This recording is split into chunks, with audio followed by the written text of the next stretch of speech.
I encourage everyone to think about this. If you were to die, I have a feeling that I will probably drop some gold. You wrote your first book without having any authority in the space. You got into speaking without anyone knowing who you were. How would you advise people to get to that point? The first thing is, so I've invested $500,000 into coaches to coach me. And I think there's two reasons. Number one, why is networking so important, and why might it be important to creative spaces? every opportunity that you want is literally one relationship away. And the question is, Welcome to the Mood Podcast, uncovering the art of conversation through the lens of photography and creativity, one frame at a time. I'm your host, Matt Jacob, and thank you for joining me. And in this week's episode, I speak with Jaymin Patel. Jaymin is a global speaker who has spoken at hundreds of establishments around the world, including TEDx, Harvard, Stanford, and so many more. He is also a high-performance coach and spiritual mentor to some of the world's top creative entrepreneurs. His work blends energetic mastery with deep mindset transformation, helping people step out of fear, access their intuition, and lead lives of embodied impact. And so he was a perfect guest for us to revisit really what drives us as photographers, filmmakers, and artists. Now, if you're here for photography talk and wondering why this conversation even matters, I get it. But the truth is, creativity doesn't just come from skill or practice. It comes from presence, from clarity, from the energy we bring to our work. And that's exactly why I bring voices like Jaymin's onto the show, because if you want to lead with your art and build something meaningful, or just stop burning out while trying to do it at all, this inner alignment stuff isn't optional. It's the foundation. During my conversation with Jaymin, we go deep into what it really means to live in alignment with your creative power. He shares how to rewire fear, how to stop outsourcing your confidence to external results, and how to access that quiet, intuitive knowing that sits beneath the noise. We talk about masculine and feminine energy and leadership, the myth of doing more, and why ambition without awareness often leads to burnout. So, whether you're a photographer, coach, writer, or simply someone building a vision, this episode will really help you drop the armor and tune to what's already within. So let's get into it. Here is Jaymin Patel.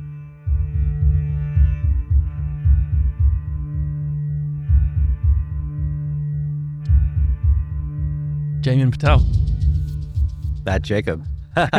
Welcome to the Mood Podcast. Yeah, I'm excited for the mood. Let's see what mood we get into Let's today. see what mood we're. What mood are you in right now? What mood am I? Playful. Playful. Yeah. That's it. Playful. Mhm. I'm curious. Okay. I'm curious to not only understand your story, but understand how you've kind of created this version for yourself and version of yourself, as well as the voice that you present to the world. So we'll talk a lot about that. But I'm also curious as to why someone listening to this podcast right now, especially a lot of my audience who are interested in photography, creativity, why would you suggest that they hang around to listen to us today? Wow. Well, number one, because everything is possible. And I have a feeling that I will probably drop some gold, even one gold nugget that can really shift something for people who are listening. And not because I think I'm amazing, but I know that when I get into it, it's just kind of like, it just comes, I feel almost like a channel, like, for creatives who are watching, they might feel that where feel like something's moving through them to capture a photo or to write a song or to whatever. In the same way, when it comes to stuff like this through speaking, that's like my artistic modality, even though it's a rather functional modality. And so, yeah, I think what I can pretty much guarantee is that something will definitely come through in the magic that's unfolding that can just be that golden nugget. And I just encourage every listener or viewer to like look out for that one golden nugget and really take that and go all the way. Yeah, and I'll give a little bit of context as to why you're on the show, I guess. Yeah. You and I met through the Bali Brotherhood, which is a men's group here, a men's networking group. And then we kind of started to work together on an event that you held with the Global Possibility Summit and invited me to be part of that, which was fantastic. So you coached me a lot on exactly what you said, right? How to bring how to bring your voice to the world in an articulate and meaningful and inspirational way, right? So, for people watching this, I remember how it happened, and we're gonna do a little video after this, and people who are watching on YouTube can see my keynote speech that you coached me on after this. You rocked it. Yeah. It was so good. I only rocked it because of, the way you worked. And I remember our first online kind of coaching session, and you spent an hour basically digging into my story, right? In the way I put it, and just kind of where I was born and what my background was and what I like and what I don't like in career. And then you did this, and you talk about dropping some magic. You did this magical thing where you closed your eyes and you spent 5 minutes basically giving a speech that encapsulated not only my story, but what that meant to the world and clear takeaway. So that's why you're on the show, because you are a magician in your own right. And we're gonna dive into it. So tell me what voice means to you. And I don't really mean obviously the literal version of that, but tell me what the meaning of voice, certainly in a kind of creative aspect, means to you. How would we define that? Yeah. So to me, this concept of voice in a creative aspect, I really do feel that everything that we do is creative, right? Because it impacts people. And so when it comes to voice, I would almost think about it as having this unique frequency or angle in like a variety of notes that are floating around, right? And so I think what happens a lot in society, especially as we're growing up, is we're all kind of given this ideal voice of like, here's the thing that is the voice we all like, right? And it means getting good grades, going to college, getting a job, right? These things that are celebrated. And we're kind of moved along towards this one kind of voice. And if we do other things, then maybe that's cool as well. And so I think as grownups, when we're in our own space, our own sovereignty, we want to be able to like really send a beam out for people to understand what our voice is. And the reason that I think voice is important is because it creates permission and possibility, right? And so when I look at my own life, people might look at my life and be like, Jaymin, how do you do all these things that you've done, And the reality is that somewhere, someone in my life was doing something like that, right? And because they did it, I had the permission and the possibility to also do that, right? And so for me, I realized just how powerful my voice is. And I was that kind of kid that like naturally a lot of people would come to me for their relationship woos or their parent stuff. I would just be the person that they talk to. And I'll tell you something, my voice was not honed as a coach, right? And so I was giving pretty terrible advice. Like I look back on it and I was just, I was a good listener. So I think that was good, but I was really immature and I hadn't found my voice. And so when I was speaking back and giving advice, I was like, oh yeah, just leave her. Or, like all of these things that actually weren't like loving because I hadn't found my own voice. Now, as a professional coach, when people come to me, I've traveled to 70 countries. I've, written 8 books. I've worked with hundreds of coaches to receive coaching. I've done all this stuff to really expand what are all the notes that are out there and finding mine. And having it be something that's an instrument of love and an instrument of truth.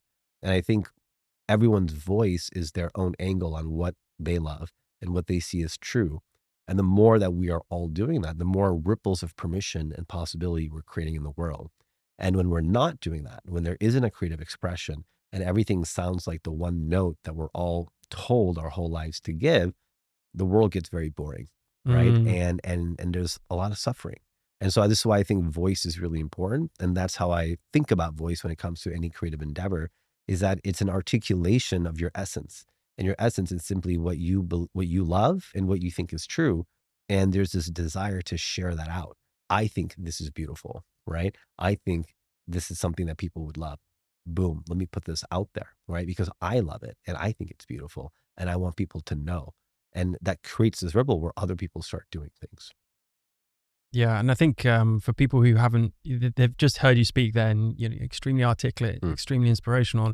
So I encourage everyone to go and see your work, your speeches, all of your talks, which we'll put links to your website and everything under that. But give us a background of how you kind of found your voice and what was the seminal moment that got you into your coaching, your speaking, your, multifaceted business, all the books that you've written, the hundreds and hundreds of talks you've done around the world. Tell us that process for you. How did it come about? So, I wouldn't say there was just this one moment, but it was a series of moments.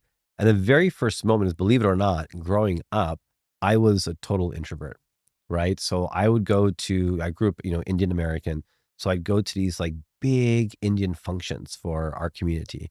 And, I would arrive there in parking lot and all the little boys, they'd be playing like football or something. Mm, They're like, "Hey, do you want to come play with us?" And I would just be holding on to my mom, sorry, and I would just be like, "No, I'm gonna stay with my mom," and I would just like go in with my mom and I wouldn't even play with the other kids. I was so like nervous. I wanted to be a good boy. I was just introverted. I wasn't sure how to make friends. So I didn't really have a voice. I was that kid who just hide in his like mom sorry, at public events. And a pivotal moment for me was, I think I was in around seventh grade ish, or it's like the summer before seventh grade. And my mom sent me to a camp, I guess a week long camp for seven hmm days. I didn't know who was going to be there. I didn't know, I was like, okay, whatever. And she's like, yeah, I think it'll be good for you. So we're going up to camp and I just have this thought. I have this idea. I don't know where it comes from, but I was like, what if I just tried something different? You know, I think I was in my teen years. So I was feeling a little bit of like, rebellious energy from how I had been. And I wanted to just desperately and drastically be something different. So I said, okay, I'm going to go to this thing. It's 1 week long. And I'm just going to kind of run this experiment where Jamin is an extrovert and he's bold and he's courageous and he just really speaks what he wants to speak. And I'm just going to try this out with these strangers that I'm never going to see again. It's a few hours from my house. And I'm just going to be that Jamin. I just wanted to try it out. And I went, and everybody fell in love with that Jamin. That Jamin was like the most popular kid at camp. It was incredible. The response of me actually using my voice, like shining, creating this ripple of permission and possibility. People loved it. Like it was just such an amazing response. Everyone at camp knew me. And at the end of it, they all became my friends. And then, I knew them for years and we got on road trips together and it just became this community. And I was like, wow, I had been not using my voice, whether it was because I wanted to be a good boy or I wanted to impress, or like show my parents I was, subordinate, all of these Indian values. Whatever that was, I hadn't really been doing that. And once I had that superpower experience of this little experiment and seeing the response of how attracted people were to my voice when I used it, I ultimately became an extrovert. Like I came back to my school and I started being way more talkative. People were like starting noticing me more because I would just kind of move through the space without really being noticed. And it really just changed the trajectory of my life because I realized my voice is powerful, my presence is powerful, and I shouldn't be hiding it. And that was a really, really important lesson. And then from there, I think people, like my path to now where I am now, I grew up as an overachiever, right? So I grew up in a household with a lot of expectation and it just my parents loved me, but they were very strict. And my response was people pleasing and overachieving, right? So I graduated high school a year early. I got a full ride scholarship to university. They actually paid me to go to school there. I used to get a check every semester, had full free tuition, room, board, books. I mean, literally did not pay a cent in the US, in Ohio. And then graduated with a degree in engineering. Went to a rotational leadership program at a Fortune 500 company where I was managing people. I was like 21 when I graduated, and I was managing people who were twice, sometimes three times my age. And so it was this really wild experience. And then, of course, that wasn't enough. So I went on to get an MBA from a top business school. While I was there, I picked up a secondary master's in public policy management. Why not? So then I had an extra degree. Went to go work for a top four management consulting firm where I was advising CEOs of Kraft, Unilever, um, these Citibank, these big companies, and it was wild. I would like be in the room making these decisions, and I'd have to sign an NDA, and then a few weeks later, I'd read about it, in the Wall Street Journal. It was like I was in that room. It was a wild experience, and I was like 24, 25 when this was happening. So so my voice really started kinda opening me up and my presence and understanding people of how to get to the right place. But of course, at that point, I got kind of burnt out of I was working 80, 90 hours a week, traveling a bunch, all this stuff. And I discovered Burning Man.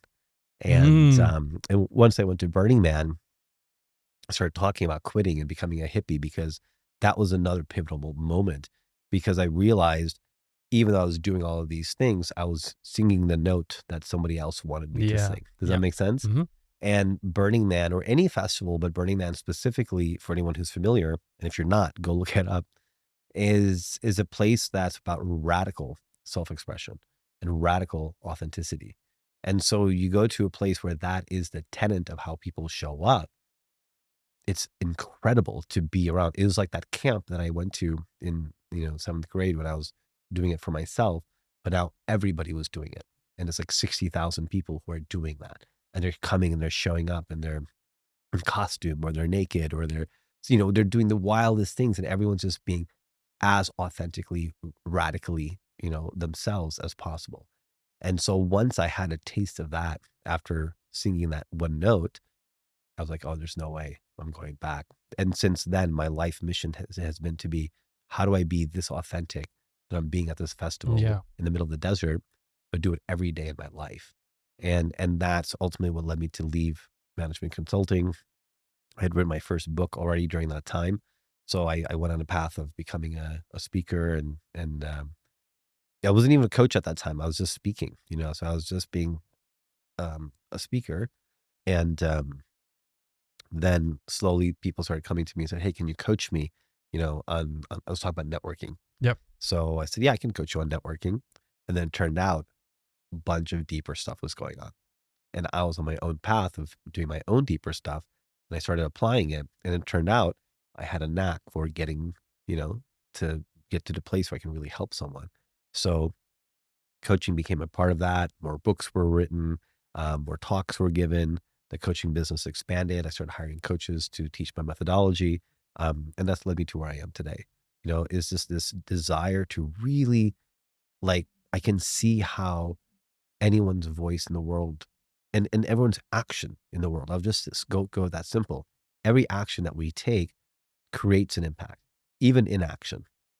So when we see people who are not taking action, that's sending out a ripple effect, whether you're a parent in a family, whether you're in a brotherhood, whether you're in an organization.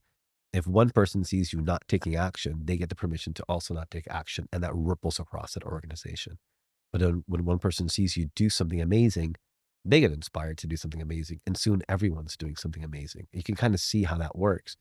And through my travels, I just saw how much of a ripple this all made.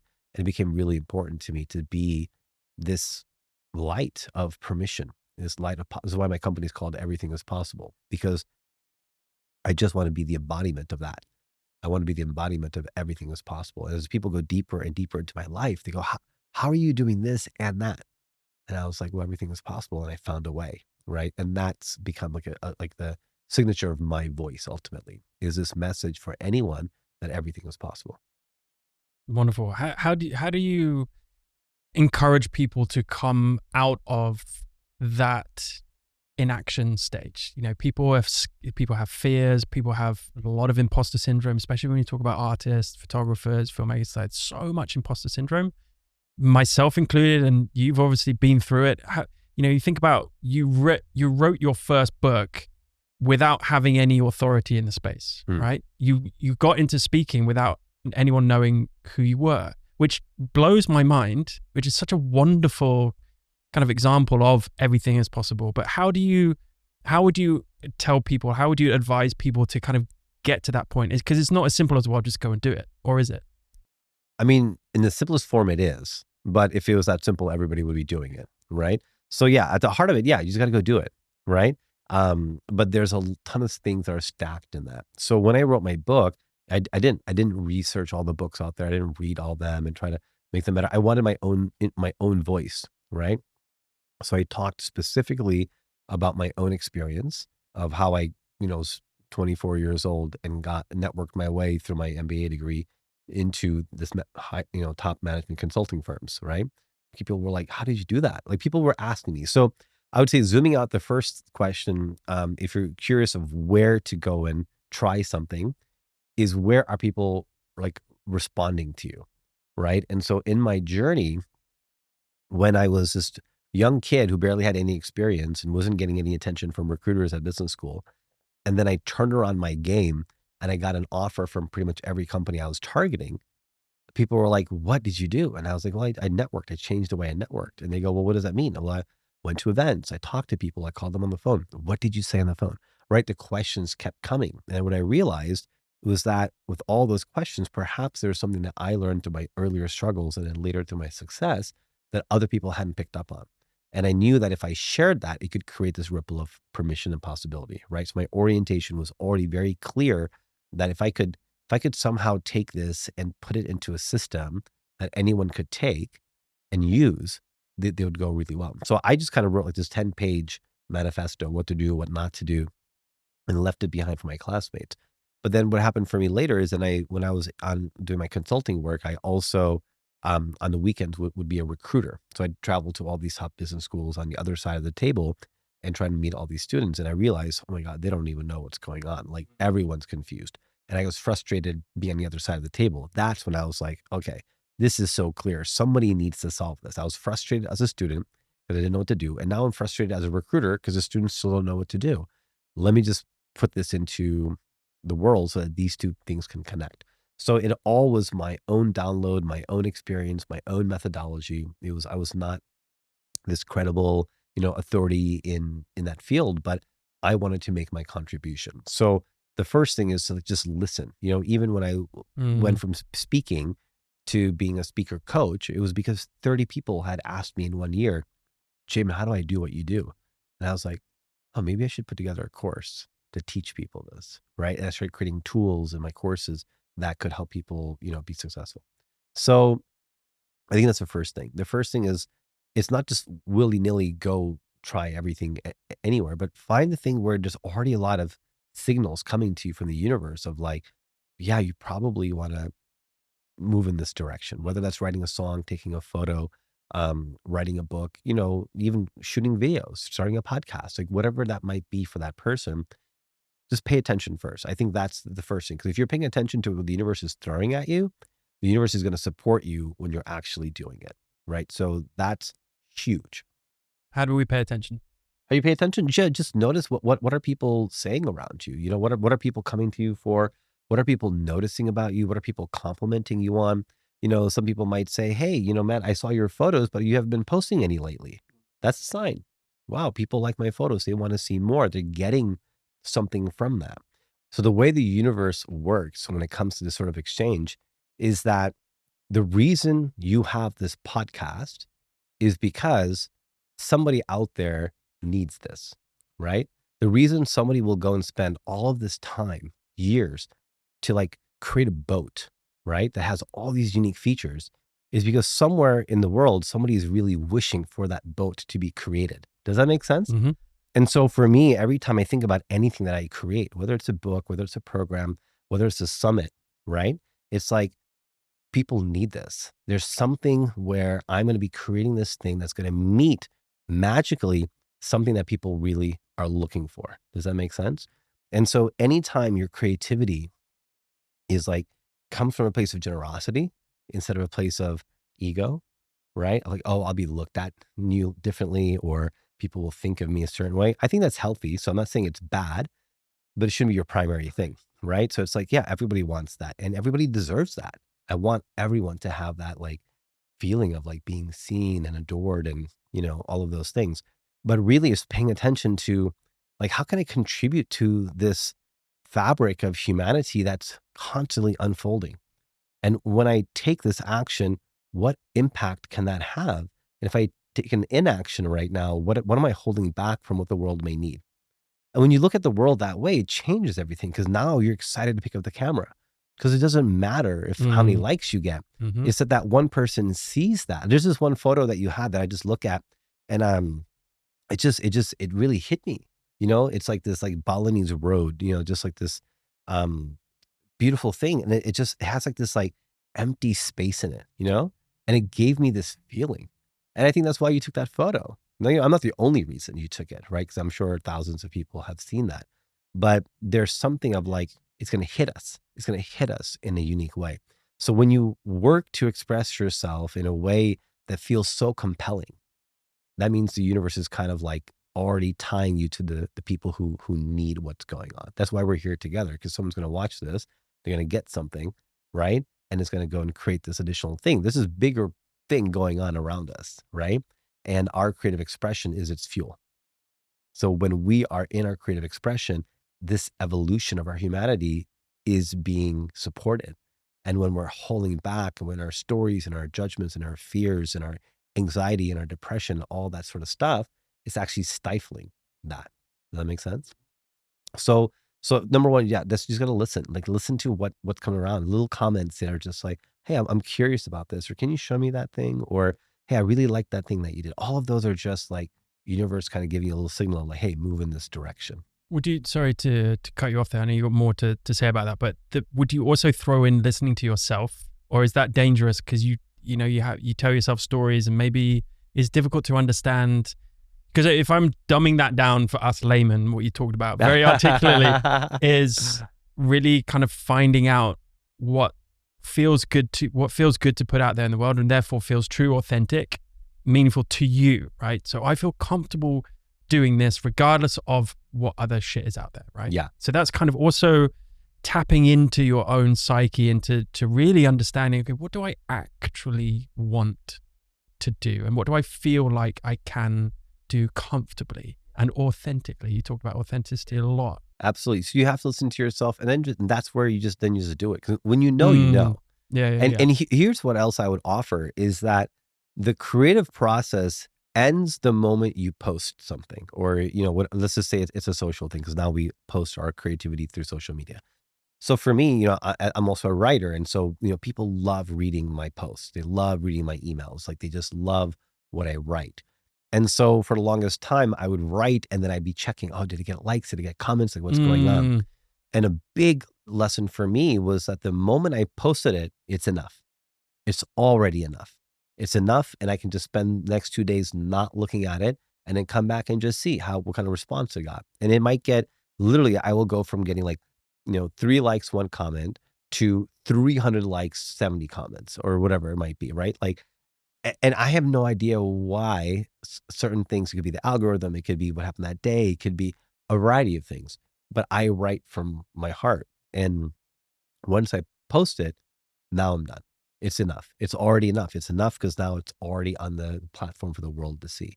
And I think if more creatives could just be okay with that and not be lingering in what happens afterwards, right? Then like you're totally fine. Yeah, it's breaking down is easy to say, and it's breaking down the intent to not live for someone else. Yeah. Right, to not do something for someone else. So when I say someone else, I mean your audience, or Right. your family, or your friends, or your partner. Obviously, that's a little bit different. That's relationship stuff. But when you're posting or creating or going out with your camera or writing, sitting down, writing, you're not thinking about what do the people want me to say, or what will get me the most likes. Yeah. Now, I think there's a healthy balance for that, because, if you're, I don't want to talk about social media, but if you're able to grow your audience, that means you can impact more people, right? They go together. Yeah, they do go together. Oh my God, it frustrates me so much when people are just like putting their stuff out there, or like I have friends who are musicians and have incredible music, and I'm like, like when are you having a concert? Like when can I come, like buy a ticket to see you perform this? And then they don't. Why not? Because they're afraid. They're afraid of being seen, or being rejected, or being too much, or being not enough. We have the same stories. All of us have. I have those. You have those. And so what I recommend for the second part of your original question is, first you got to listen to where you kind of want to go try. And once you can feel that, just know you're going to be supported in that. But then you have to come across these stories, right? These internal stories of too much, not enough, be rejected, put myself out there. And for that, what I ultimately recommend is, being able to, you don't have to go 0 to 60. And I think this is what people get caught up on, is they'll do 2 things. Number one, they'll be like, if I do this, I have to do it. Like if someone's starting a podcast, they're gonna be like, oh, I have to do it like Matt, right? Like here you are, so many podcast episodes, and fully revved engine, but people will look at this and say, I have to do it like that my first go. Don't try to go 0 to 60. Like it doesn't make sense to Well, they go should all look the at our first few episodes. right. Yeah, yeah. But I mean, that's the whole thing. Look at the first few episodes of any Yeah. podcast, right? Yeah. So I actually encourage that because people aren't really thinking of that, right? So they go 0 to 60. The other thing is that what people will do that I find is that they'll take a current situation and they'll project it out into the future forever. Right? And the reality is that it's gonna be dynamic. So what they might be like, "Oh gosh, but then if I do that, I have to keep doing that, and then if I keep doing that, it's gonna take away from this," and you go into these stories of, like, Mm. scarcity of resources or time or money or whatever, right? And they're like, "Yeah, I'd love to promote my album, but that's like a whole thing. I have to be this," and I'm like, "No, it's whatever you want it to be. You can be on, you can be off. It's a knob."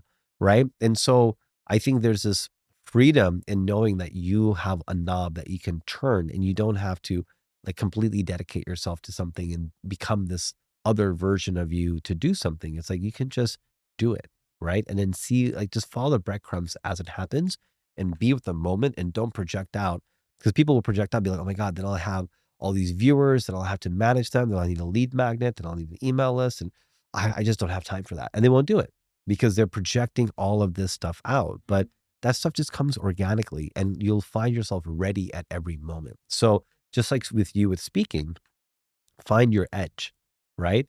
Find where your edge is. And I say this with networking. I'm like, everything I teach people to how to go create these personal connections in their, networking. I'm like, don't go talk to like the most influential person who can help you in your career next, right? Just like go talk to somebody else at this event today and practice that. And then go to someone who seems a little bit intimidating or someone in a line at Starbucks or wherever you get coffee. Like just start using this tool of introducing yourself and then find your next edge and your next edge. And pretty soon by the time get in front of a recruiter or an influential individual who can help you, you're gonna feel so natural at it. Right. And the same thing for you. I mean, you were already a great speaker, but there was an edge, right? There was some nerves going out in front of this audience. And so I created it in a way that would be this edge experience, doable, but edgy, right? That's what the whole summit is to bring, speakers into a higher platform. And so that's the idea is that you don't have to go 0 to 60. Find where your edge is and then do something there, right? If that just means drawing, 10 drawings in your notebook and not showing anyone, but committing to just those 10, and that feels edgy. What's the next edge after that? Maybe taking them out of the notebook and putting them up on a wall. What's the next edge after that? Inviting over a friend, see if they notice, right? What's the next edge? So, you don't have to go and make these sketches so that they're worthy of the Smithsonian. Like we're not going there. So get out of that mindset. Let yourself be in a place where you're taking it edge by edge and it just naturally unfolds. Interesting. Yeah. Tell me a little bit about the coaching side of things because I really want to like dive into you don't just I mean you can just become a coach, but I want to kind of get into where it really changed for you and you started to coach people not just with speaking but with business essentially, right? Being an entrepreneur. And when we talk about creativity, and I've talked about this even in my speech as well, like creativity is everywhere, right? People say creativity and they think, well, artists. Or it's like, well, we're all artists of our own life and whatever, especially entrepreneurs, right? So can you kind of remember the first time where your coaching voice really landed and maybe, made that impact? And I want to ask you a little bit why coaching and not other kind of areas of life. But yeah, I'm really interested to hear, like, were there moments like that where you felt, oh, I've really kind of maybe changed someone's life? Oh yeah. Oh my gosh. I think I would say number one that I'm a bit bolder. Um nowadays. So I do have this aspect of just going for it. I have so many reps in from my 20s, and even from that seventh grade experience, like just onwards, that I have a higher propensity for boldness, right? And it just comes with practice. It's like a muscle that you build. And so, you can cut the gap and you can get to a level of boldness that I feel I'm at in a year or two. It took me, 10 years of moving at my pace and my edge. Edge. So I've had tons of moments where people feel like they've gotten, their whole life changed, in a conversation with me, and And this moment, people are like, oh, that's it, you know? So that happens a lot.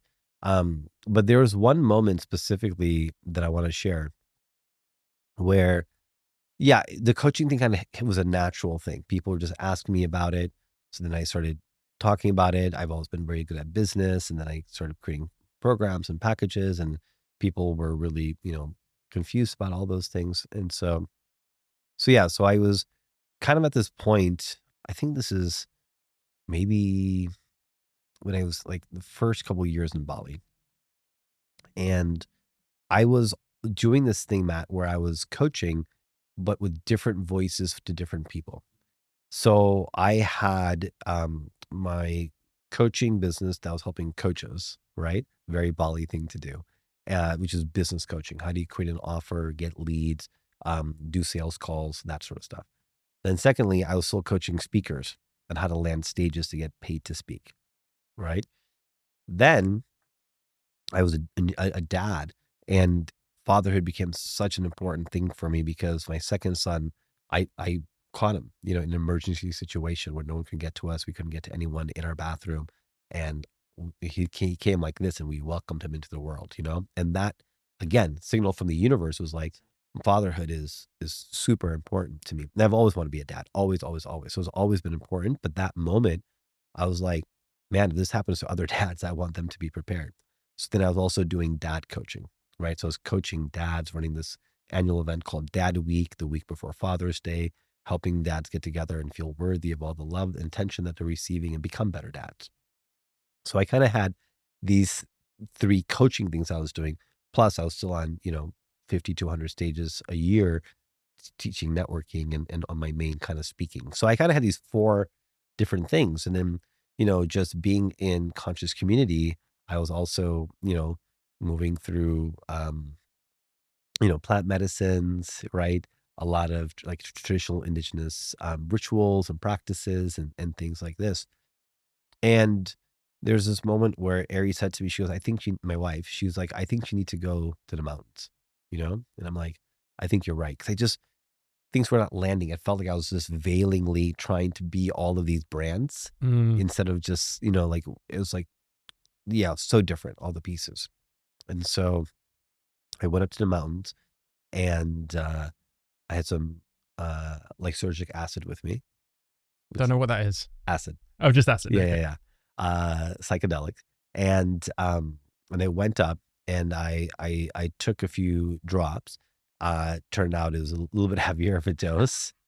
Sorry, where was this? You say the mountains. Was it? Yeah, in the mountains. Yeah. And I won't say specifically where, Okay. Okay. Okay. where, what mountain, All but right. it was in the mountains. So I go up to the mountains and I take this, and it's a beautiful experience and all this sort of stuff. It starts getting late at night. So I'm like, okay, great. Like, I'm gonna make my way back down, get onto my bike. And as I'm coming down, um, I find this like tree, and I just kind of like it felt like a guardian to the mountain sort of thing. So I was leaving out, coming to the flatland, and I just Were you kind of tripping at this point? yeah, yeah, yeah, Yeah. yeah, Okay. yeah, yeah. So, I'm having a really beautiful experience, And so I kind of just, was coming down and I kind of bowed down as like a thank you to the mountain of like, "Thank you for this beautiful experience." And as I bowed down, it 10x'd, like, my trip. Like, it was like everything arrived in that moment. It was so weird. And so I couldn't keep going down the rest of the way. I just had to sit down in the trail by this tree. And ultimately, again, whatever your views might be on psychedelics, I think they're beautiful. I think there's a lot of fear um, around them. I think there's a lot of stories around them. And I think the reality of being with them and having them be a guide in my life for over a decade is that they're very powerful.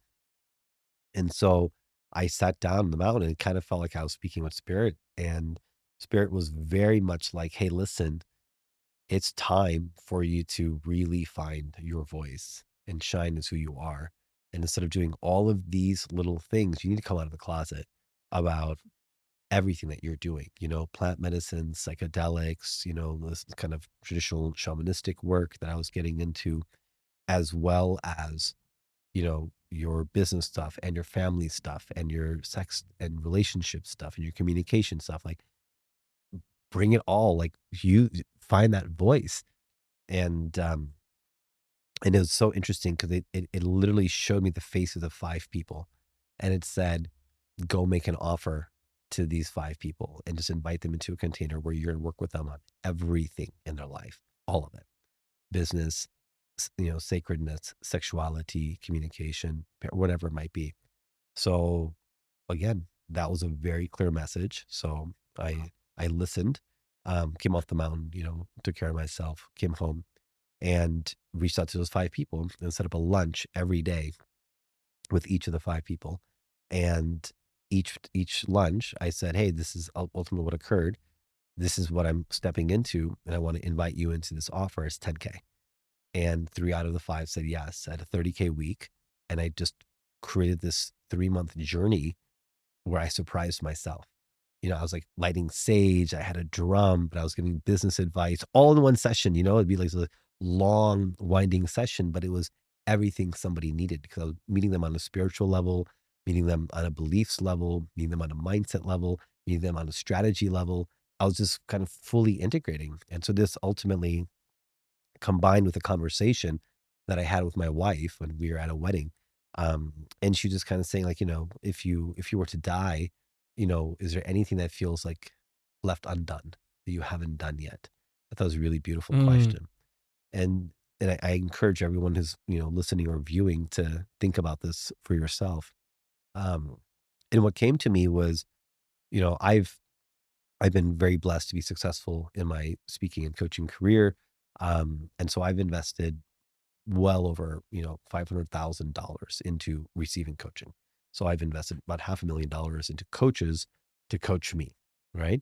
And so I've received so much beautiful value, from all of these coaches, including, you know, mainstream stuff to really off the cuff, random things to deep ceremonial aspects. I mean, the full gamut. And I said, well, the only thing I haven't done is I would want this to be summarized for our kids. So when they're older, at some point, if I'm not around and I had died, this would live on. And so what I did was I started mapping out all the things that I had learned in my journey. And I then started putting into a sequence. I started seeing pieces were missing, and I would just intuitively fill those pieces that were missing. And I put together this methodology, which I call the fully lived method. And that was a moment where this journey of me coming to my identity of being this person who really cares about everyone being fully lived in every aspect of their life, and then creating this methodology of what I would leave as a, you know, heirloom for my kids, right? Those two things came together and it became the way that I coach. So, when I work with people, even on their strategy or even on their speaking, there's a lot of internal stuff that I work with them on as well, right? It all comes together. And there's this weird shamanic aspect of like, I close my eyes and I can just see your essence and I can begin to articulate it into possibility, right? So there's these like kind of channeling magical power sort of things that are also part of what I do, but there's also very pragmatic structuring of here's a strategy for how you go take the next step. So that just kind of became the way that I coach. It was that moment on the mountain and that moment at the wedding that when they came together, I realized, yeah, no business coach ever will tell you to go be the coach that does everything for everyone. Don't ever do that. And I fully have stepped into very successfully being the coach that does everything for everyone, but not for everyone, usually for creatives, consultants, experts, coaches, who want to go and bring their mark into the world and elevate their influence. That's really the person that I work with. But what I do for them is everything, right? I make sure they're having great sex. I make sure that they're being creative in their work. I make sure they have great strategies. I make sure they're really managing their finances and like planning out like how to make sure they have lots of money, right? Helping them with their communication, relationships with their kids, all of it, because all of it is involved. I need this. Yeah. We all need it. Yeah. We live in a place that has so many coaches. So I want to talk a little bit about and I've coached most of them. Really? And there's a joke that between my wife and I, we've coached like half of Bali. Really? It's not too far from the truth. Yeah. It's easy because I've had my fair share of coaching. I'm always looking for better ways to do things, right? I think that's I'm in a very privileged position where I can do the same, invest a lot of money into making myself a better husband, boss, creative, whatever it might be. So I'm all for it. But, there is a point where it's just like, I don't know if this coach is real Yeah. Oh God. or has like the experience I need them to have, Yeah. or they're just making stuff up, or they're just copying a template, or so it's, we talk about this and wonderful story, but there is kind of a caveat. It's like, you still got to be careful. And again, listen to what is out there and do your research, obviously. I really, so what I've realized is, there are these coaches who I know and love, but they've just finished their first coaching certification and they're like, create your dream life right now. And I was like, you literally, like, you're not in a relationship. You're like 22. You haven't lived life yet. Yeah. You don't have any kids. Like, like having kids Oh. is a huge, like, it's a thing, like when you have, it's like, I would highly recommend like any coach that has a kid, because they're really understanding like the deep trauma connection of our childhood and how it formulates. I mean, every day I look at my children and I become a new person because my programming wants to yell at them and stop them and shape them. But what I choose to do instead is to get curious and listen and encourage, right? And that ability every single day, every moment to constantly be in the practice of that, wow, what that does for who I am as a human and as a coach is incredible. So yeah, I think the main thing is I get really frustrated by this because people will be like, I'll unblock all your subconscious patterns so you can be unlimitless, and then I look at them and then they're not in all of the things, right? I'm like, well, then why aren't you in a loving relationship? Oh, well, women on this island or, stuff like that. So here I am, in a long-term committed relationship, 2 children, super successful business, has been consistently multi-six figures for a decade, right? And in my full creativity, I go to dance, I have these beautiful, I'm flying to a conscious sex festival at a castle in France, next week to go teach sexuality.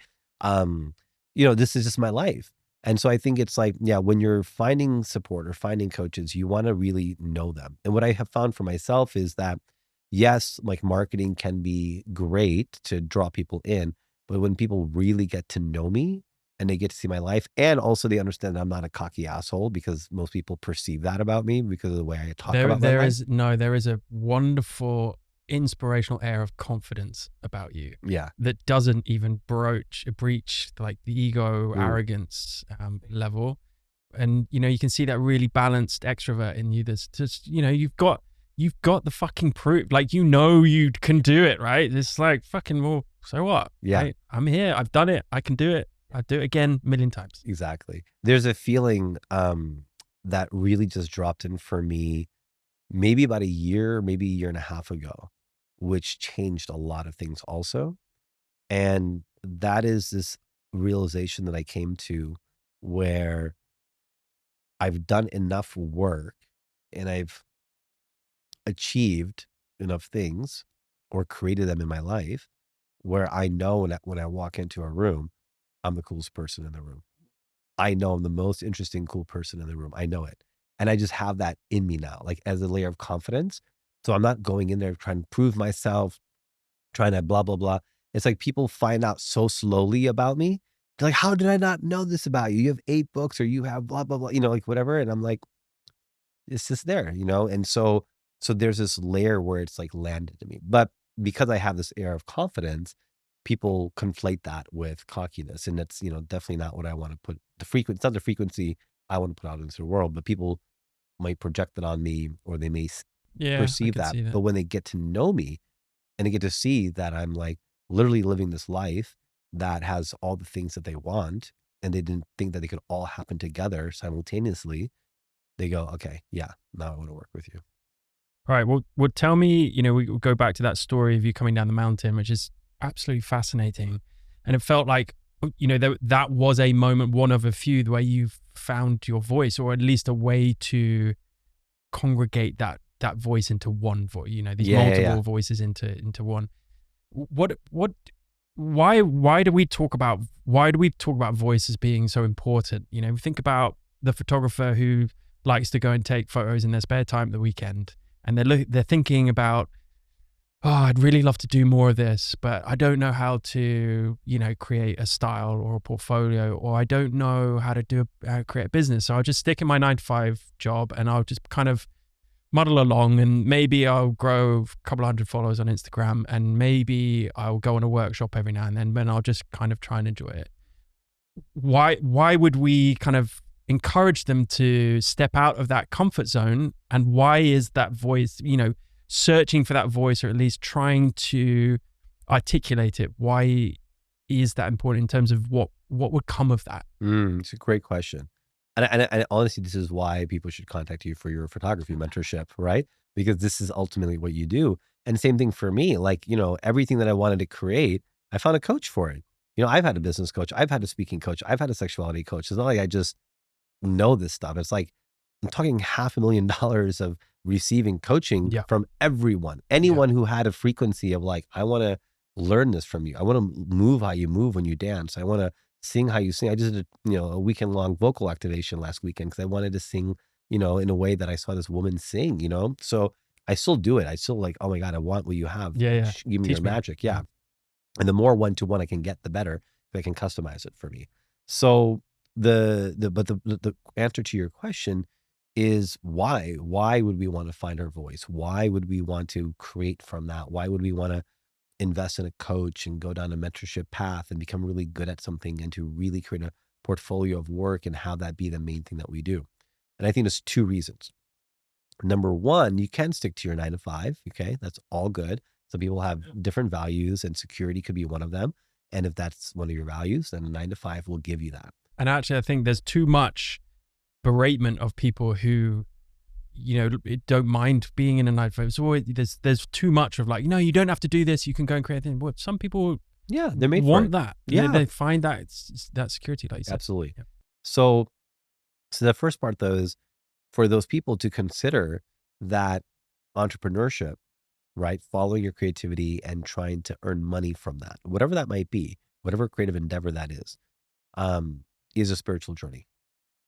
So do you want to sign up in your life for a spiritual journey that's going to take you through some ups and downs only for the sole purpose of revealing yourself to you? Do you want more of yourself revealed to you in this lifetime? Do you want to be, for me, I want to know I'm living at my deepest, most authentic truth in every moment. Well, I have truth and love tattooed on my arms, right? So that's significantly important for me. And when I first got a taste of understanding during my corporate life, when I hired my first coach, the ways in which I wasn't, I became hooked. And so entrepreneurship of any kind, any creator who's out there and trying to take their creation and make money from it, that is a spiritual journey. Huge. It's such a complex, beautiful, incredible journey to go on. When you So say spiritual journey, you mean something that's fulfilling and revealing of your deeper self. yeah, exactly. Yeah, it's revealing of your deeper self and you get to know who you are. You get to live that, which is incredibly fulfilling, right? So that's one answer to your question. That's why you want to find your voice. That's why you want to invest in the mentorship. That's why you want to get support and create it as much as you can, right? I think there are, like three really great satisfactions in the world. And there's different versions of these. But for me, number one is to be in love with the mother of my children. Okay. And, you don't have to be straight. You can be in a gay relationship. You can, what, it doesn't matter. Or you can be, whatever scenario.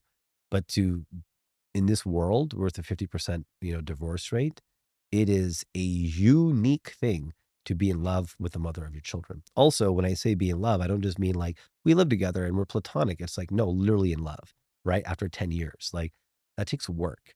So I think that's number one. Number two is to take a creative endeavor of yours and to go earn 6 or 7 figures from it.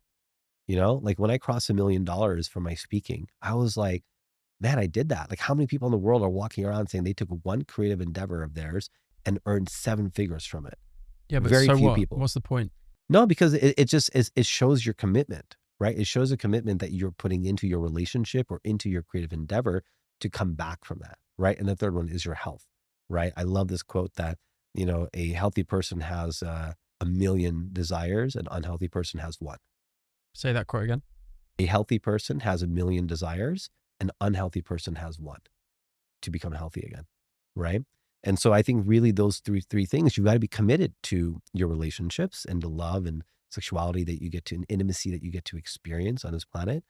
You want to be committed to your health and make sure that you're, optimizing that and not overworking, stressing yourself.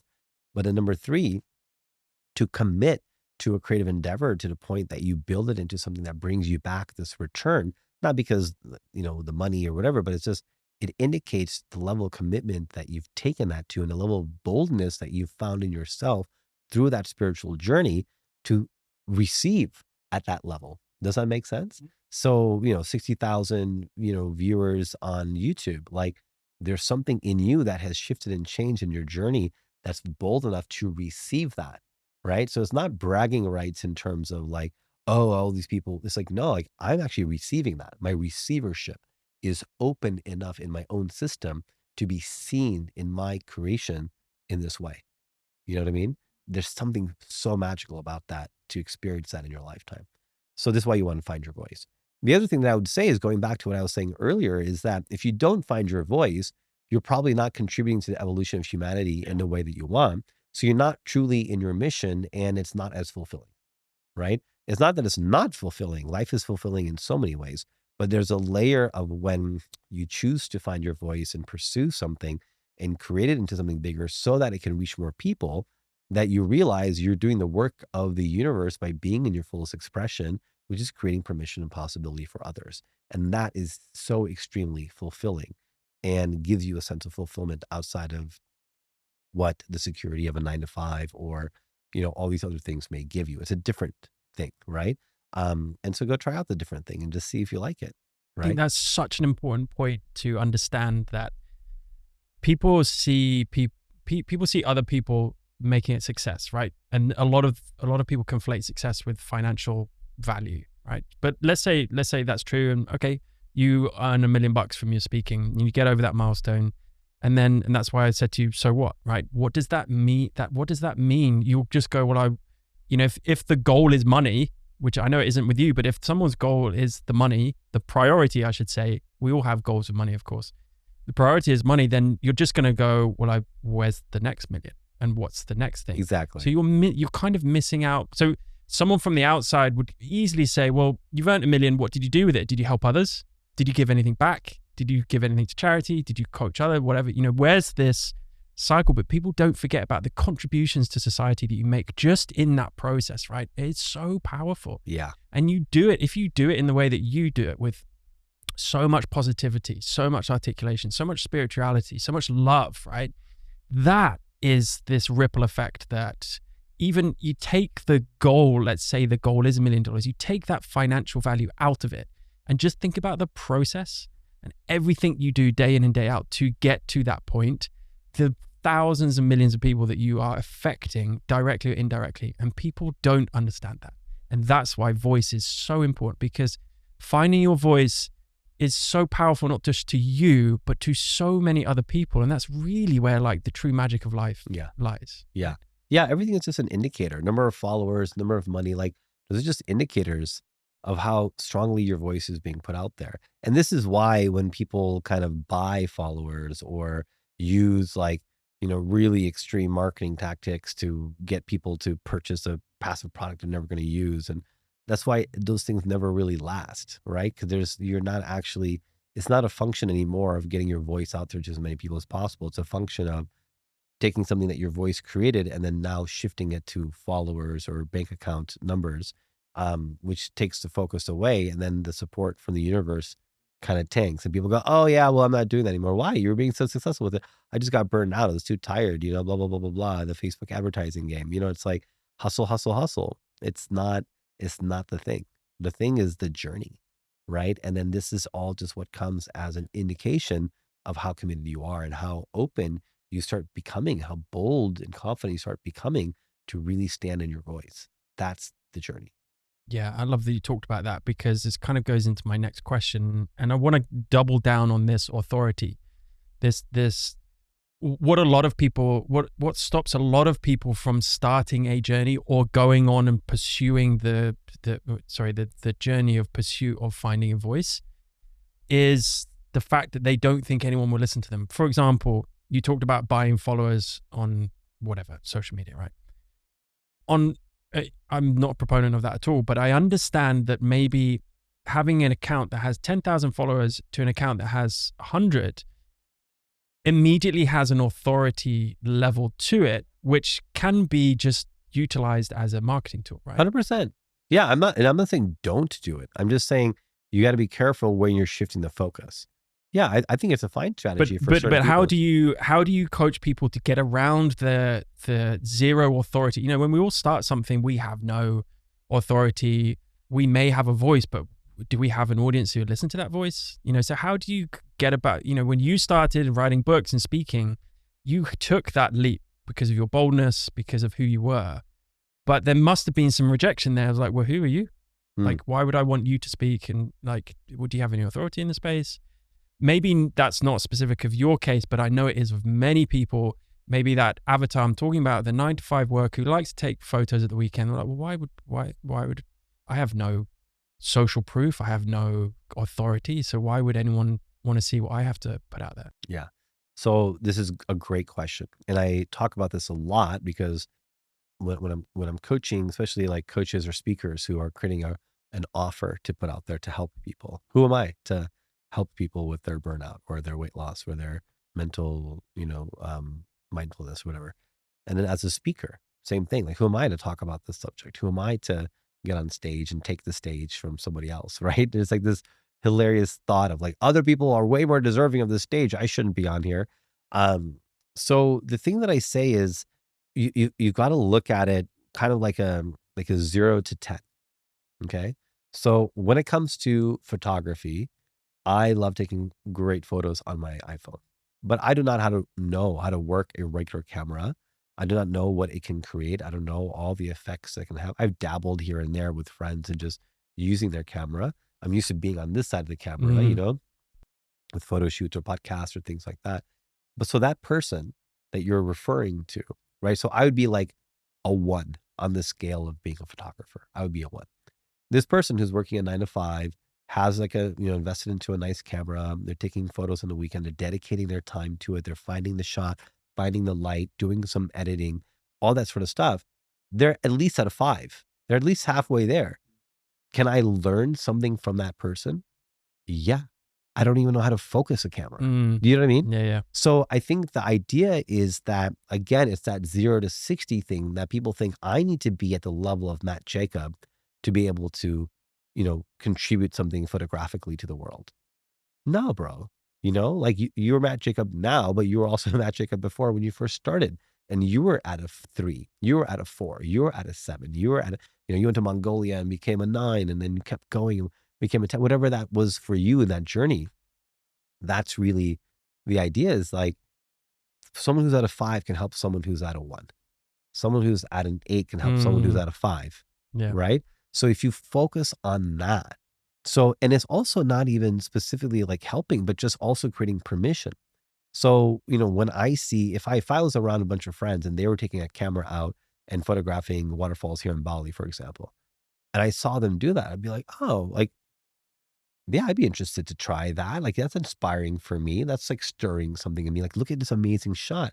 I mean, for me, it'd probably be like, hey, can you capture me on that waterfall? Yeah, Can I be in your yeah. photos? So it inspires that in me. And it inspires me to be part of their art, for example. So for that person who's at a 9 to 5, they're at a 5, they're halfway through, they're taking some photos and they're just thinking, it's like, do it for the 4 3 2 1s. Do it for them. Think about those people who had a 4 3 2 1, and maybe the 4 is like doing all the photos and they're just not posting them. But then you be the 5 who posts them.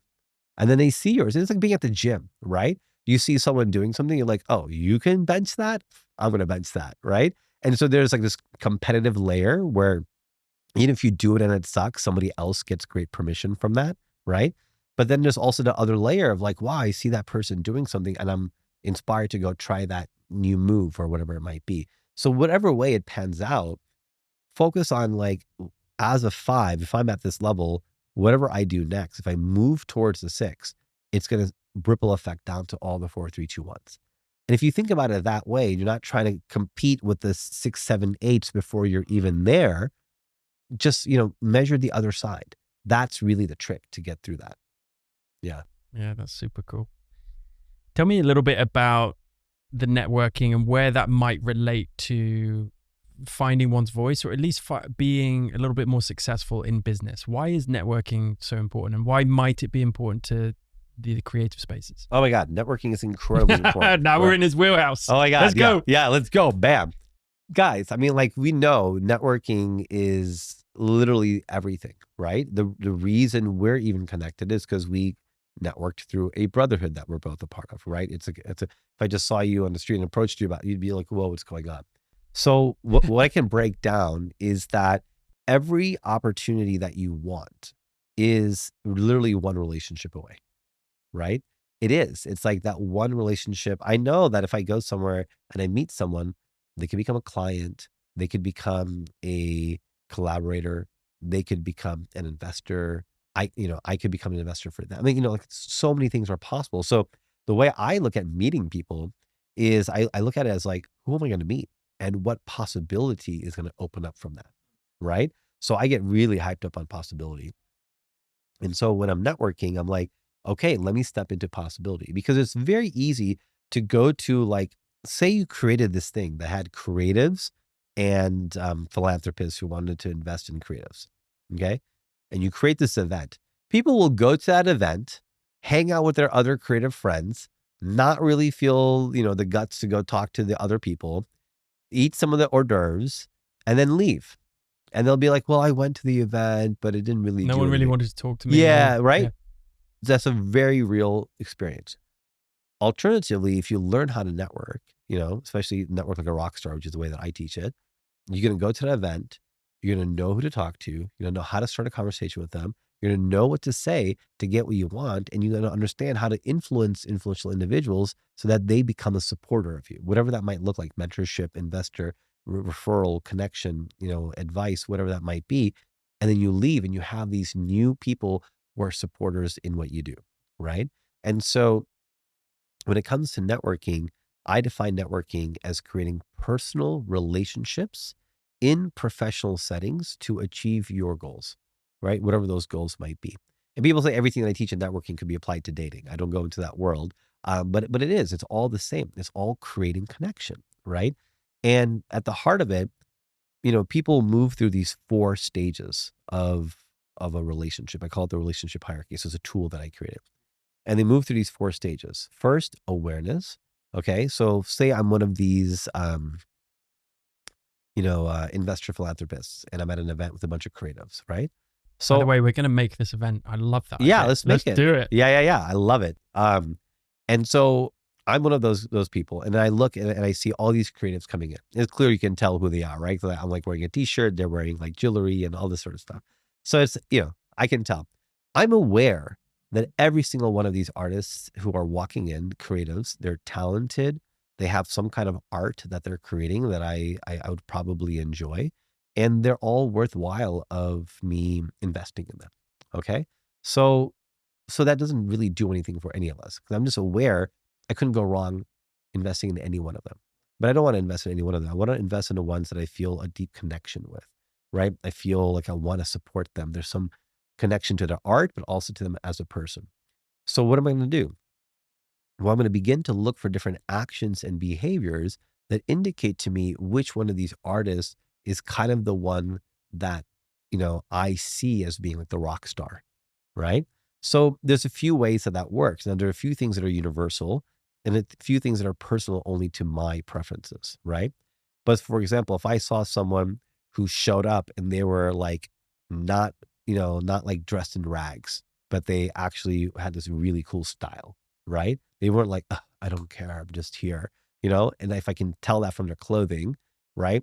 If I saw 20 people at once, I would be drawn to the one who dressed up, because I love personal expression, right? So there's maybe even, it doesn't have to be like, anything specific, but if it's like, I'm like, they're trying, in a way, I automatically, me personally, like that person. So out of the whole group of 20, I'm going to see maybe 4 or 5 who are like, just, oh my God, I want to go talk to them because I love their outfit, right? So before I even talk to them, the way they showed up to the event is that. 'Cause, there's these creatives who are like, "Oh, fuck, I'll go," and they're just wearing whatever, and they're not even in their creativity. Maybe their creativity isn't their appearance, it's, somewhere else. No harm, no foul, but to me, it's like, "Oh, well, you're not really trying here." You're not really vying for attention, and maybe your art is very separate, but I'm drawn to these It's about ones. the person. Yeah. So I consider, out of the 20, I can't meet all 20 people in one night and go deep with them, but I can do it with 5, right? So now I'm beginning to consider which ones, through their actions and their behaviors, right? Now, say out of those 5, 3 of them come up to me and shake my hand. Woo, woo. They've got you. Oh, I love that, right? Because now I don't have to go chase them. They understand an opportunity when it's arising. So if I now invite them to meet my other investor friends, I can trust that they're going to be able to shake their hand and have a conversation. I automatically feel more trust with this person. This is just one example, right? So there's a variety of characteristics that would stand out to different people. I'm just giving one type of example. So then what happens next? Well, we move into the third stage of the relationship hierarchy, which is acknowledgement. And at this point, I'm learning about their story, what they've done, where they're going, what their art is about, right? Like I want to learn all these things. And so you can't go to a networking event and not let people know who you are. It's not a spectator sport. You got to get in there. So that third piece is really understanding, how do you articulate your story? This is something I help people with, right? The same way with your speech, articulating that essence into possibility. I do this with people pitching their companies to VCs, people trying to get on stage, people trying to create a coaching offer, people trying to create their networking story for when they go to an event and talk about their art, right? They're all the same sort of thing. It's like, how do you start conveying what you do in a really cool way? Elevator pitch kind of It's like thing. an elevator pitch, yeah, but it's also the full story, Yeah. right? That you would kind It's of not tell. salesy. It's not salesy, but it's just really talking about, like, what is the art that you do and why is it important? And, where have you been? What have you already done? Where are you going next? I need all this information. If I talk to someone and they give me all this great background information and I don't know where they're going next, how can I open up the Rolodex in my mind of opportunities I can connect them to, people I can connect them to, resources I can share, advice I can give? Because I have no idea where they're moving to, right? So as an artist or a creative, like, it's really important that you understand how to pitch yourself, right? To talk about your art, why it's important, what you've done with it, and where you want it to go next, right? Like what is the next step for you? Because when all those things are there, now I can really help you go where you're going. But this is where most people stop, right? We go to a networking event, we learn about each other, we exchange business cards or connect on whatever, and follow each other on Instagram, whatever it might be. There's another step, and that is a step of support. And the support step is really important because this is where, I would say, like, when you're at the level of support, that person is pounding the table for you, and what I mean is, if there's a decision to be made, if there's a wallet to be opened, if there is a show to be, uh, curated, they're going to pound the table for your name to be a part of that. Mm, That's when you have a supporter, right? But support will happen in a one-to-one setting after that event is done, right? Where we're connecting in full undivided attention. And at the end of the day, this final step, what I teach is, you want to get that person to begin to see a piece of themselves in you. And when they see a piece of themselves in you, they're going to want to help that piece be successful, which means they're going to help you be successful, right? So I need to feel this affinity with you of, like, oh yeah, like who you are right now is like my 13-year-old creative artist that then took a left turn and went somewhere else. But I see that in you and I want that piece to live out. So, like, let's go. Like, what do you need next? Like, I'm your supporter, right? So this is kind of the very quick summary of the process of networking like a rock star, which is, you move someone through these 4 stages, from awareness to consideration to acknowledgement. Notice, consideration comes before acknowledgement, right? And then into support. And when you can move someone through these 4 stages, then you can get whatever you want. That's how a 23-year-old business school student who had barely any years of experience and is perceived as being too young and too green and too inexperienced to handle any post MBA level position, then convinced every single recruiter I was interacting with to make me an offer to come work for them. And I got an offer from every company I was targeting, because they created that piece where they saw themselves in me and wanted me to be successful despite my age and experience. Right. It's like when I started my management consulting job, one of my best friends started in the same role, same company. He's 10 years older than me. That's the experience level that they were hiring for, right? So he was 33, 34, and I was 24. How much criticism did you come, or how much ostracization did you come in for, going into that job? Were you, Well, I mean, it was a journey getting in, right? So I could talk at length about my interview process and all of that. But once I got in, people trusted me. But they did expect me to do a lot. They definitely didn't go easy on me. It was almost like, hey, you're younger. We brought you in. We're taking a risk on you. You better show up. And here's what you need to do. But I had mentors. I had, again, if I was thinking, oh my God, I'm never going to make it in this because I'm too young, then it wouldn't have worked. But I just did it as it came, right? That ability to do it as it comes. That's a huge part of the journey. being bold? And we've talked about this before, but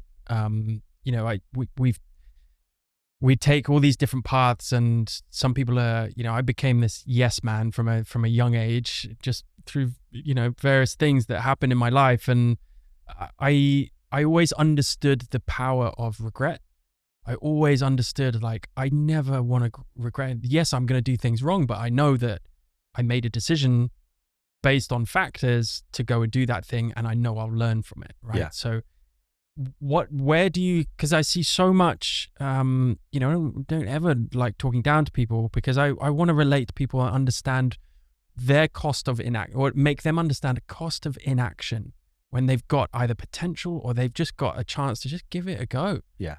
But why do you think that is so prevalent in the world, especially with things like health, with things like business, with things like creativity, with anything in life, with relationships, with parenting, with anything, right? What is this fear that people have, do you think? I know it's a really big generalization, but I'd love to tap into why people don't see that cost of inaction the same way that maybe we do. And therefore, how can we help them? Is it a fear of being misunderstood, or is it a fear of failure, right? Yeah, or is yeah. it a bit of both? But yeah, I mean, I think it's a fear of a lot of things, right? So it's a fear of rejection for sure, right? Because we're not used to knowing what to do with rejection, right?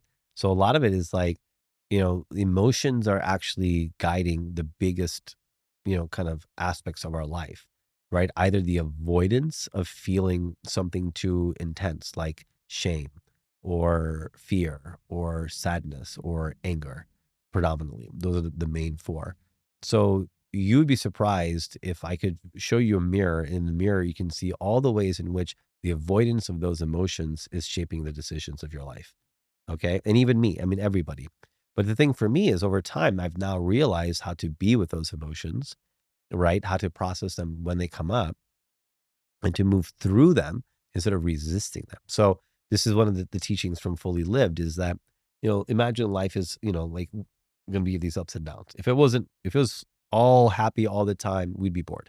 So we need some dynamism in life. So imagine we have all kind of these, I would say, easy emotions, but positive emotions like, joy, orgasm, creative expression, all this beautiful stuff. And then down here, we have kind of the heavier emotions of like fear, shame, sadness, anger. So knowing that life will continually do this no matter what we do, we will never be just here. It will always, every little thing, right? Will come up like this. External business factors, your partnership, health stuff. Like it's inevitable. This is the way life is. So imagine if it's like this roller coaster. Imagine if you're on a roller coaster ride, and as it came to the top, as it was about to go down, they put the brakes on, and it just slowly was making its way down. What would happen? It would stay forever in that heaviness, right? And it would have a lot of difficulty getting momentum to come back out of it. Mm. So what I teach is that when you're up here and you notice, oh, wow, business stuff is going off, partnership stuff is going off, health is going off, you let go and you dive into the shame and the sadness and the fear and the anger. And what it does, it helps you move through that more quickly and gain momentum so you can come back up. And here's the other thing, Matt, is that the deeper you can go, the more higher you experience joy, orgasm, expression, etc. And so what you're doing is actually expanding the range of what you can experience by going into it more. But none of us, very few of us on this planet, are equipped with how to handle those emotions. right? So it's a huge part of creating this kind of resilience or receivership is that, like, in my fully lived method that I talked about earlier, one whole component is emotional mastery. Just different ways of understanding your emotions, the stories you hold about your emotions, the way you block yourself from your emotions, what to do when your emotions come up, how to release charge with your emotions, how to feel them in a safe way, and then how to be with them to allow them to understand the nature of them, right? When you can do that, then you're no longer afraid of going, right? And so when the next challenge comes, it's like, okay, great, I can do that. That's what resilience is. And so for many people, we've never taught resilience. And if you think about it, this happens at a playground, right? I see this like, yeah. So when a kid falls down, there's a few different ways that we respond. Number one, you're okay. You're okay, right? I'm here. Well, they're not really okay, right? And so that's not really a great response that we're taught. So that when we're young, we're having these big emotions. Everyone around is like, no, no, act like you're okay. Act like you're okay. And it's like, okay, so I'm not supposed to feel this. So imagine that every single day of our lives, the number of times that we fall or cry or want milk as a kid is embedded in us deeply to not feel, right? The second thing is distraction. Oh my gosh, look at this dragon. Look at this balloon. Look at Yeah. this. So it's like, yeah, don't do that. I'm going to put my anxious energy on you so that you don't feel your emotion because we need to do this other thing right now. So then we're like super anxious around feeling our emotions. Okay. So growing up over and over again, we're looking at the dragon, we're getting a piece of candy, we're doing all this sort of stuff Mm. to not feel our emotions. Okay. And then the third thing is kind of this thing of like, if a kid falls, off of a swing, bad swing, bad swing. I've seen parents do this. I'm just like, "What?" And so now there's like this victim mentality of like, "Oh, wow, like, this thing is bad," and all of this. So you can imagine growing up with this all the time, every day, and then it being echo chambered in by all families everywhere, that we all have this silent agreement to sing on this one note of we should avoid being in our emotions, right? And so what I do with my kids is this practice that's called emotion coaching.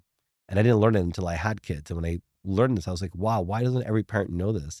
And so now, like when my kid falls down and is crying, the first thing I do is I say, hey, you fell down, right? I state what occurred, right? When they're really young, I say, you're probably feeling, and I'll guess their emotions. And now that they're older, I'll say, what emotions are you feeling? I'll have them say it, right? So like, hey, you fell down. You're feeling pain. You're feeling sadness, right? You're feeling surprise. And they'll be like, and then I say, when I fall down, I feel that way too. Letting them know it's okay that they're having those feelings, that those are natural and normal feelings to have. You see how this is completely unreprogramming everything? This is why I say if you have a coach who's a parent, a conscious parent who knows these things, they're going to be able to articulate this to you as an adult to your inner child because otherwise they won't know. They're just going to exacerbate more of what's There are there. a lot of parents that we know that have their own issues that don't know what to do, Yeah. right? Yeah. And just exacerbate all of these issues. And they look at their Exactly. kids and just go, oh my God. Yeah. And they don't mean to. No, of course They don't not. even They don't know. know what. I wish there was like a parenting license that Yeah, you can get because I learned me about too. emotion coaching, positive discipline, Adlerian psychology. It blew my mind. And I parent so differently than how I was parented, which is a big challenge because I initially will want to do the thing that my parents would have done. I have to pause that train and then jump onto a new train of doing the thing that's more conscious, right? So imagine every person who's watching this or listening has decades of this embedded, kind of programming that you shouldn't feel your big emotions. So guess what happens when they think about being seen and maybe rejected, the big emotions. They don't want to feel that, so then they don't take the action step. Mm, That's what's going on. yeah. So when you can actually get comfortable with your emotions and realize that it's actually not a big bad monster, and that the more that you look at them, the smaller they shrink away. And people go, "Oh my God, that's what happens." And I go, "Yeah, that's what happens. And I'll prove it to you in like 10 minutes." And they go, "My God, that was incredible." And I go, "Yeah." People come to me with anxiety, like stomach churning, like they're getting like gastro problems from their anxiety. And in one All the call, time. yeah, and I give them one call. I take them through my emotional meditation practice, and then at the end of it, they're like, "Oh my God," like, and they're changed. You know what I mean? And of course, it's a practice. You have to do it over and over again. But they'd never realized. I've had somebody who was depressed on medications stop taking their medication because they finally made friends with their sadness. You know what I mean? So this is what's available, but nobody talks about it.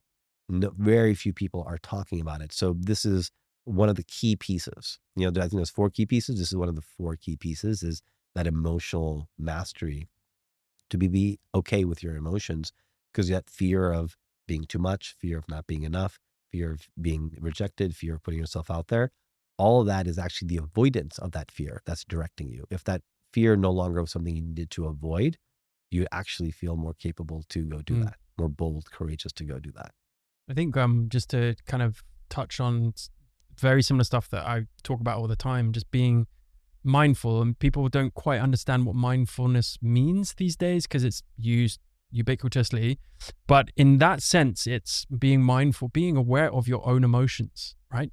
And a lot of people just aren't aware of that they're getting angry and having an outburst, right? Or they're not aware that they're just sad that day. They're in a low, they take it out on all of these different things, usually their family and close people. But being that first step of awareness is the secret to mindfulness, and just being mindful of those emotions goes such a long way. Being mindful of that fear, Knowing what's there, yeah. knowing that Acknowledging it. acknowledging it. It's huge. Yeah. Huge step. But people think, oh, of course I know it's there. It's like, but if you just acknowledge it and really be like, hey, this is what's here, like tell someone, not just acknowledge it for yourself. Yeah, vocalize it or write it down, and understand that a lot of this can manifest in physical, like gut issues or heart palpitations or stress in the neck, wherever it might be. That it always somewhere. Oh, That's yeah. just sitting with yourself is, it's such a powerful medium. But so okay, so you want to touch on the other 3? Yeah, I can touch on the other 3. So, so one is emotional mastery. That comes a little bit later in the process. Before we get there, the first thing is to really understand that I would say you need to shift your relationship to the universe and time. So there's this notion that, yeah, time is kind of this linear thing. We only have so much of it, blah, blah, blah, blah, blah. And that, things are happening to me and all this. But there's an evolution of thinking there in terms of stepping into like understanding you are actually creating a lot of this, which is overwhelming for some people. But it's what's proven now through, quantum physics, is that we know this to be a fact, not just manifestation, blah, blah, blah. But on a pragmatic level, you have I'll say this one thing about it to kind of highlight it, because it's a deep teaching. But imagine that you had access to, like, if I ask you today, what percentage of your experience today is based on who you've been in your life versus who you're about to be in the next 10 years? What would you say? 50-50. Would you? Okay, that's great. I think most people would say 90-10, right? They'd say, Yeah, I'd say a few years ago, 90. yeah. For sure. Well, I mean, you've been doing the work, right? So it's like, I think for most people, maybe listening or watching, they would say 90-10. Like, everything I am, all I know is who I've been. I don't know who I'm about to be, but I know I kind of want, like I have a goals list, or I have a vision board, so 90-10. But I spent 40 years of my life as this identity that Right. I didn't felt I belonged in, right? So it was quite not easy, but it was to make this such a drastic shift. It's like now I feel a little bit more authentic, Yeah. right? So imagine that both of these are equally accessible to you, but we move through life being like, well, this is who I've always been, so that's who I am. Versus here's who I want to be or know I'm going to be one day, but that's also who I am. I'm both of these things equally. And so most people are moving through life 90-10. Imagine that was 50-50. Imagine it was 10-90, right? And this is where you get someone like a Lady Gaga or a Cindy Crawford, people who've been Oprah, they've been rejected over and over again, but they're not looking at the past rejections. That's 10% of who they are today. They're full of the 90% of who they're about to be. And they're convinced that that's who they're going to be. And so they move through rejection over and over again to become these huge personalities and voices in the world, right? And so every time you hear a story of someone who's made it big, they've gone through that whole thing. But that's probably because most of their way of viewing themselves is this 90% of who I am today, right now, is that I am this future artist, and you just don't see it. So if you're saying no to me right now, that's on you, right? You're going to regret this in the future. That level of creatorship of like, no, my life is defined by who I'm about to be, not who I've been, not my rejection yesterday.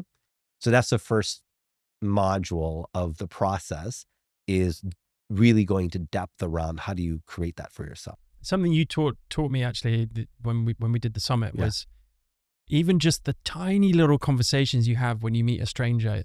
We're built to kind of ask, what's your name? And then what's the next question? What do you do? And so people are suddenly like, oh, and that's when they revert back to, even though they're in the process of doing something new and exciting, and they have this vision that 10% or 90%, whichever way it is, of who they want to be and who they're becoming, they will still revert to, well, I'm a teacher, or I work in corporates. Yeah, yeah, yeah. And then you can see their body language is going, or they avoid the question. Oh, I'm just kind of like, rather than, this is something you really hammered home with us, was be that speaker. Right? I'm a speaker, or I'm a photographer, I'm a podcaster, whatever it might be. Exactly. Own the identity. Rather than just like, oh, I'm doing a little bit of that. Yeah. It's Yeah. different. Own the identity. Yeah. Right. Because it goes in here as well. Yeah. Not just to the people out there. It's a lot of this subconscious work. Exactly. So that's the first, I think, part of the process that I would teach, to have anyone become more resilient and increase their receivership to really go for what they want and receive it. Number one is that kind of identity shifting work of shifting how you relate to time and universe and what's available to you and who you are. The second part of that is then coming into the power of the present. So what happens in that moment is that all these things that we're holding on as tendrils kind of fall away, and you just have way more time in your life because you're not worried about these old stories and future projections. You kind of come into the present. And when you're there, in order to make the most of it, it takes actually some skills to be with that much nowness. Does that make sense? Really does. Yeah. So if you're tracking this, it's like the next step becomes, all of a sudden you realize you're creating this and your identity can be whatever you want in a way. You have all this nowness to deal with. So the second step is really to be with all that nowness, understanding your boundaries, you're activating your sovereignty, shifting the way you communicate, clearing up other stuff that's just been lingering around. How this is the moment where people will like have some sort of clearing conversation with their mother or their sister or their brother or their ex or whatever, and just let all these things that have been carried drop and focus on the things that are really about what's them, right? So that's the second step is this being with the nowness is how I would, kind of refer to it. So you create, you shift who you are, then you're being with all this nowness, you change the way you communicate, what you're available for or not, how you move through the world, your sovereignty in the way that you communicate.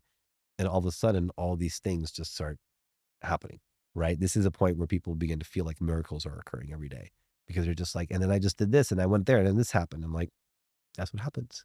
That's how it actually is. But we've forgotten that, or we were never taught that. Then the third stage is when you're with that level of nowness and things happening and miracles occurring, huge emotions pop up. Oh my God, this is not right. This is not okay. It shouldn't be this easy for me. This is all going to fall apart. I'm going to be so hurt.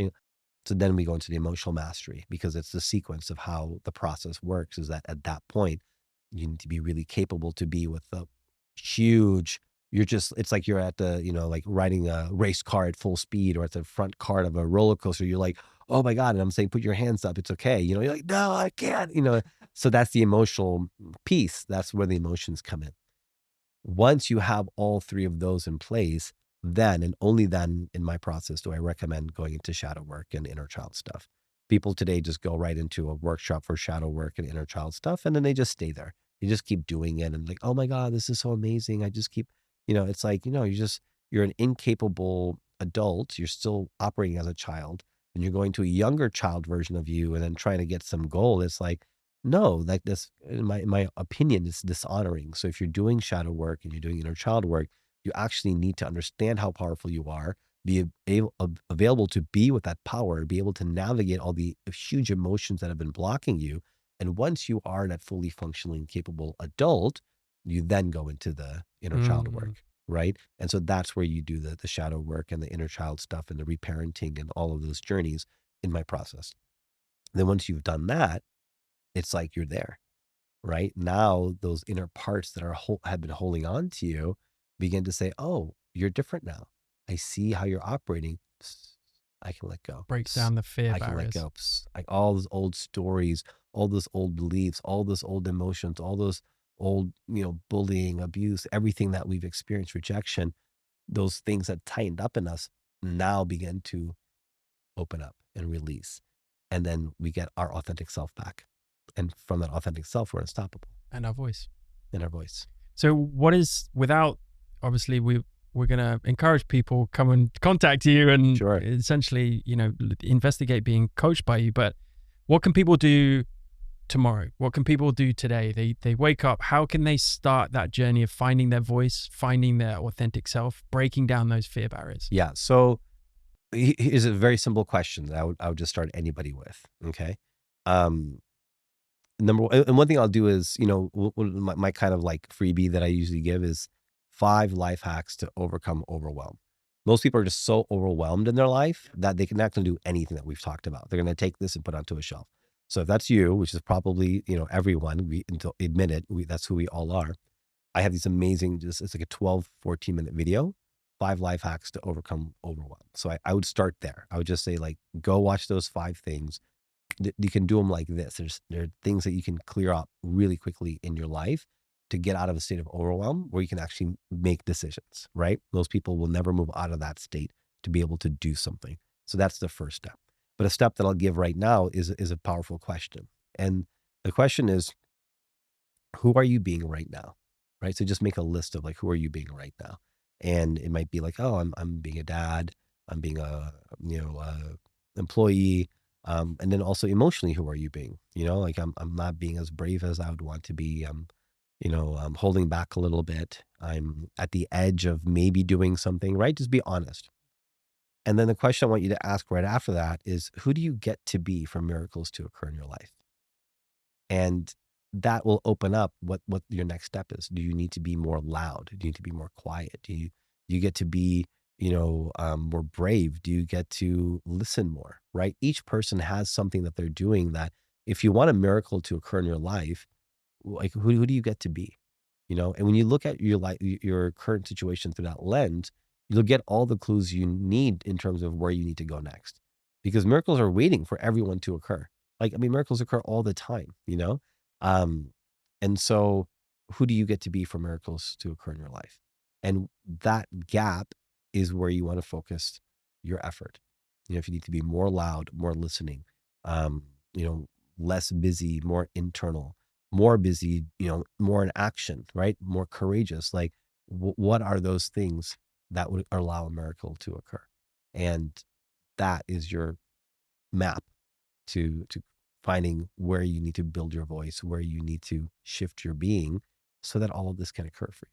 So those answers to those questions would likely come from the first question of who you are being right now. Yeah. So who you're being right now, honestly, and then who do you get to be for miracles to occur? And the gap in the middle, right? Because everyone has their own journey. That gap in the middle is going to show you, okay, this is what's going to shift things for me.